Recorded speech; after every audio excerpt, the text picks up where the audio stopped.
Loudspeaker. I never thought a regular school day could turn into a nightmare, but that's exactly what happened one gloomy Tuesday afternoon. I was sitting in my high school English class, barely paying attention to the teacher's monotonous lecture. The rain tapped gently on the window pane, providing a soothing backdrop to my boredom. Little did I know that the tranquility of that rain would soon be shattered. Suddenly, the intercom crackled to life with a burst of static, making everyone in the room jump.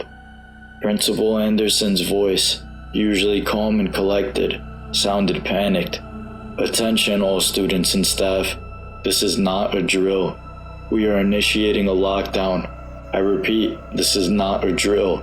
Lock your doors, turn off the lights, and remain quiet." Teachers, follow the procedures. Confusion swept through the classroom as our teacher rushed to lock the door. We huddled in the corner of the dimly lit room, our hearts pounding in unison. The once peaceful rain now sounded ominous, like a sinister drumbeat in the background. Fear permeated the room as rumors circulated. Some whispered that an armed intruder was in the building, while others claimed it was a precautionary measure. I couldn't help but imagine the worst. Minutes stretched into hours, and our anxiety continued to mount. The intercom remained silent, and the only sounds were our shallow breaths and stifled sobs. My mind raced with the thoughts of my family, wondering if I would ever see them again. Time seemed to stand still until a muffled noise outside the classroom door snapped us all to attention. Footsteps, slow and deliberate, echoed in the hallway. The hairs on the back of my neck stood on end, and my heart pounded even harder. My classmates exchanged terrified glances, and our teacher motioned for us to remain silent. The footsteps grew louder, closer, until they stopped just outside our door. My heart felt like it would burst from my chest as I clung to the hope that it was a false alarm, a drill gone wrong. But then, a chilling voice pierced the silence. "I know you're in there," the voice whispered, "and I have a message for all of you." The words were chilling, filled with venom and despair. It was clear that this was no ordinary threat.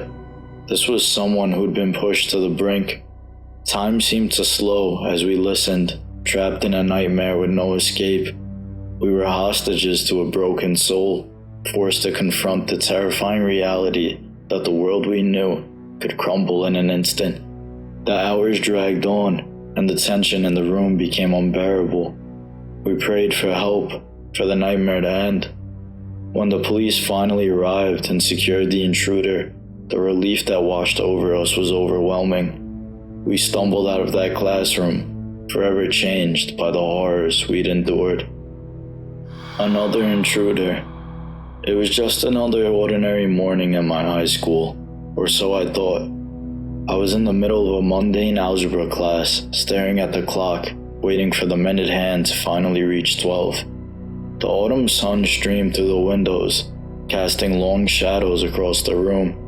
Little did I know that those shadows would become a harbinger of terror.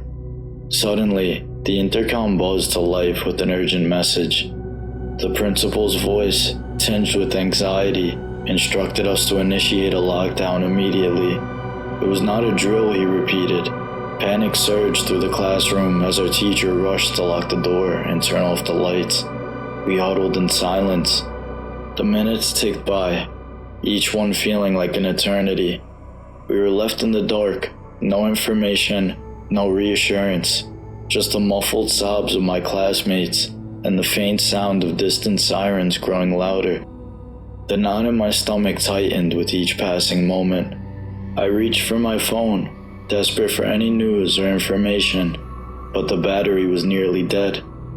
The digital clock on the wall was my only lifeline to the outside world, its red numbers counting the seconds. Then, a message appeared on my phone from a friend in a nearby classroom. It read, "There's a rumor that somebody brought a weapon to school. Be quiet and stay safe." My heart sank as the harsh reality settled in. Fear gripped me like a vice, and I couldn't help but think of my family and the uncertainty of the situation. As the sirens grew nearer, we heard footsteps in the hallway outside our classroom. They were slow and deliberate, and my heart raced as they approached. It felt like time had come to a standstill as we held our breath, praying that whoever was out there would pass us by. The doorknob rattled, and a gut-wrenching feeling of dread washed over me. The intruder was trying to get in. Our teacher held the door with all her strength, fear etched across her face. The minutes dragged on, but the intruder eventually moved on, leaving us shaken and terrified. Hours later, when the all-clear signal finally came over the intercom, it was bittersweet relief. We emerged from our classroom, our faces pale, and our eyes haunted by the ordeal we'd endured. The heat. The sun was shining brightly, and the sound of laughter echoed through the hallways of my high school. It was a typical Friday afternoon, and students were looking forward to the weekend. I was sitting in the cafeteria with my friends, enjoying a late lunch and sharing plans for the next couple of days. But then, the cheerful atmosphere was shattered by the fire alarm. It was a sound we were all familiar with, but this time, it felt like something different. Panic washed over the cafeteria as students scrambled to their feet, leaving trays of food behind. The teachers and staff rushed to maintain order, urging us to evacuate the building quickly. I grabbed my backpack and joined the chaotic stream of students making their way towards the exits. Once outside, the scene became even more chaotic. Fire trucks arrived, and firefighters rushed past us towards the school. It was only then that we noticed a thick plume of smoke billowing from the windows on one side of the building. I felt a heavy pain in my chest as I realized this wasn't a routine fire drill. The fire was real, and it was spreading fast. Fear swept through the crowd, and anxious whispers filled the air. What was the source of the fire? Were all the students and teachers accounted for? Nobody had answers. The fire department began working tirelessly to control the blaze, but the fire seemed relentless, hungrily devouring the school's interior. It was clear that the situation was dire, so I tried to call my parents, but the cell phone networks were overloaded with panic calls from other students and other parents. As the smoke grew thicker, a growing unease settled over the crowd. We were all standing helplessly, watching our school, a place where we'd spent most of our lives, burn before our eyes.